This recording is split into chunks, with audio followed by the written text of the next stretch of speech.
রক্তে রাঙানো 21শে ফেব্রুয়ারি, শোক, বেদনা আর আত্মত্যাগের অহংকারে ভাষণ। ইতিহাসের সুমহান স্মৃতির মালাই গাথা বাংলাদেশের রাষ্ট্রভাষা বাংলা ভাষা। 21শে ফেব্রুয়ারি আমাদের জাতীয় জীবনের একটি স্মরণীয় দিন। এটি আন্তর্জাতিক মাতৃভাষা দিবস হিসেবেও পরিচিত।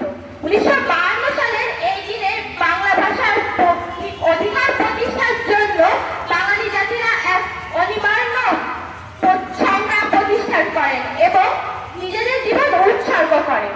1947 সালের এই দিনে ভারত উপমহাদেশ বিভক্ত হয় এবং পাকিস্তান দুটি অংশে বিভক্ত হয়, পূর্ব পাকিস্তান যার বর্তমান নাম বাংলাদেশ ও পশ্চিম পাকিস্তান। আমরা পাকিস্তান শাসন করতে বাংলা ভাষার উদ্যোগে আমাদের রাষ্ট্রভাষা করার দাবি জানায়। বাঙালিরা এই দাবিকে তীব্র প্রতিবাদ জানায়। অধ্যাপক আবুল কাশেম 1947 সালে